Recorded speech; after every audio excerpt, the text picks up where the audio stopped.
जय हिंद। तो मैंने सुबह में बताया था कि विभाव किसे कहते हैं। विभाव जो होता है यह स्थायी भाव से उत्पन्न होता है और विभाव के दो प्रकार होते हैं, आलंबन विभाव, उद्दीपन विभाव। आलंबन विभाव के भी दो प्रकार होते हैं, आश्रय विभाव और विषय विभाव। आश्रय विभाव मतलब जो हमारे मन में सरल लिया रहता है, जो विचार मतलब जो हमारे मन में पहले से ही रहता है, आश्रित रहता है हमारे मन में, उससे हम आश्रय विभाव कहते हैं। और उद्दीपन विभाव भी मैंने बता दिया था, विषय विभाव भी मैंने बता दिया था, ये सब बता दिया था। अगर आप नहीं देखे हैं तो मेरे सुबह के वीडियो में आप लोग जाकर देख सकते हैं, पिछले वीडियो में। तो उससे पहले मैं बताऊंगा अनुभाव। अनुभाव किसे कहते हैं। अगर आप मेरे चैनल पर नए हैं तो मेरे चैनल को सब्सक्राइब कर लीजिए और चैनल का जो घंटा होता है आल वाला, उसको क्लिक कर दीजिए, जिससे कि मेरा वीडियो सबसे पहले आप तक पहुंचेगा। तो चलिए शुरू करते हैं। अनुभाव किसे कहते हैं। आश्रयगत आलंबन की उन चेष्टाओं को जो स्थायी भाव का अनुभव कराती हैं उन्हें अनुभाव कहते हैं। इसका मतलब आश्रयगत आलंबन मतलब जो हमारे मन में पहले से ही जो भाव उत्पन्न रहता है, जो पहले से हमारे मन में जो भाव रहता है, जो जैसे हम कोई दुर्घटना देख लिए, दुर्घटना या देख चुके हैं और वो हमारे मन में आज भी याद है, मतलब 10 साल 20 साल तक याद रहता है आपको, जो दुर्घटना या जीवन भर याद रहती है, उसे जो आलंबन मतलब उसी के सहारे आलंबन का मतलब होता है सहारा, उसी के सहारे ही उन चेष्टाओं को जो उसे स्थायी भाव मतलब लंबे समय तक जो भाव याद रहता है उसे स्थायी भाव कहते हैं। तो यह स्थायी भाव का अनुभव कराती है, मतलब अनुभव फिर से याद दिलाती है, उससे ही अनुभाव कहते हैं। जो आपको पुराने समय में घट चुका है, जो घटना वो आज फिर याद हो रही है, तो उसे क्या कहेंगे, अनुभाव कहेंगे। फिर से दोबारा याद हो गया, अनुभाव हो गया।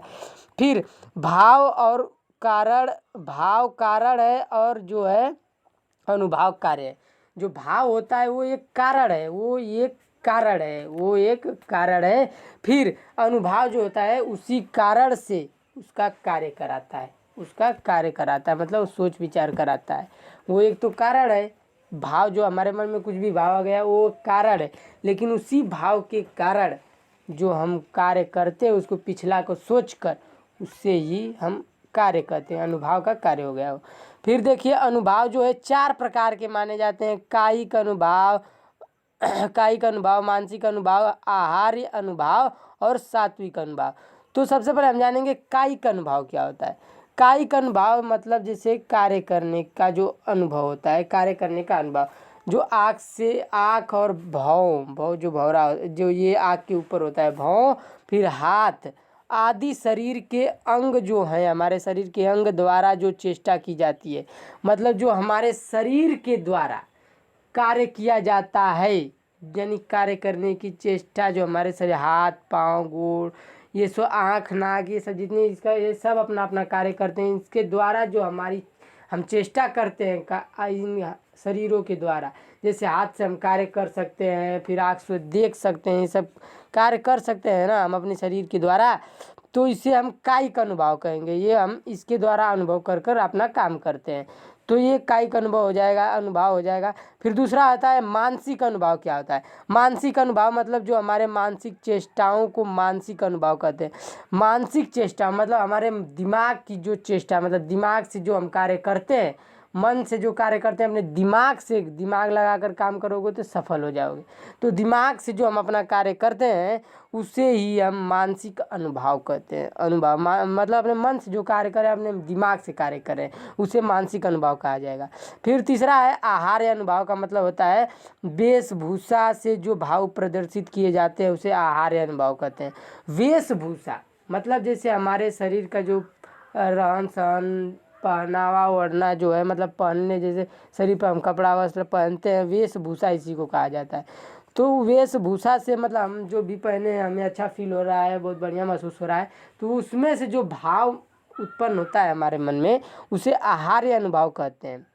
फिर चौथा हो जाएगा सात्विक अनुभाव। क्या होता है सात्विक का मतलब होता है जैसे सतगुण संपन्न, मतलब सभी गुणों से संपन्न होना चाहिए। तो शरीर के सहज अंग विकार, मतलब हमारा जो शरीर है सभी गुणों से संपन्न है, स्वस्थ है, मस्त है, तो मतलब ये हो जाएगा आपका सात्विक अनुभाव। सात्विक मतलब सभी गुणों से संपन्न है हम, तो सात्विक अनुभाव हो जाएगा ये। तो मुझे आशा है कि आप लोग समझ गए होंगे, आप लोगों को समझ में आ गया होगा। अगर जो नहीं समझ में आया तो आप कमेंट में कर सकते हैं कि ये वाला समझ में नहीं आया, तो मैं उसको फिर से दोबारा अगली वीडियो में बताने का कोशिश करूँगा।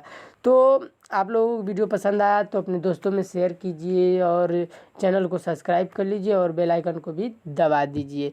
फिर एक प्यारा सा लाइक भी कर दीजिए। मिलते हैं अगले वीडियो जो संचारी भाव पर बनेगा। संचारी भाव किसे कहते हैं तो उसको मैं अगले वीडियो में बताऊंगा कल सुबह। तो आज के लिए जय हिंद, वंदे मातरम।